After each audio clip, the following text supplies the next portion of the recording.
ఈ తీసిన first lot of eggs అన్నారు కదా, మ్మ్. అలా గనక ఒకసారి ఫెయిల్ అయితే ఈ లెవెల్లో కా- ఎన్ని నెలలు గ్యాప్ ఇవ్వాలి before you try again? So ideally ఎందుకు ఫెయిల్ అయింది, అవును. Okay, first we have to know that. ఇప్పుడు దానికి చాలా డీటెయిల్స్ కావాలి, అంటే right from the age to their occupation, to what injections where they given, ఎంత డోస్ ఇంజెక్షన్స్, ఏ స్కాన్లో ఎలా రెస్పాండ్ అయ్యారు, హార్మోన్ లెవెల్ ఎంతగా ఉంది, స్పర్మ్ ఎలా ఉండింది, అండ్ స్పర్మ్లో ఏమైనా డిఎన్ఏ డ్యామేజ్ ఉందా, ఇక్సీ చేసినాక ఎన్ని ఎగ్స్కి ఇక్సీ చేశారు, ఎన్ని ఫర్టిలైజ్ అయినాయి, ఆ తర్వాత ఎన్ని క్లీవ్ అయినాయి, ఎన్ని డే 3 ఎంబ్రియోస్ వచ్చినాయి, డే 3 నుంచి డే 5కి ఎన్ని కన్వర్ట్ అయినాయి, ఇవన్నీ డీటెయిల్స్ తెలిస్తేనే we can comment as to what went wrong and what can be done.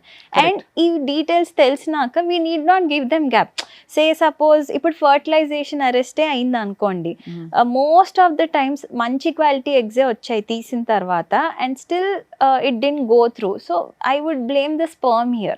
When it's fertilization arrest, it's always the sperm factor there. Adi chusukovali. So any failed IVF attempt, I give 1 month gap aithe istan based on the case scenario.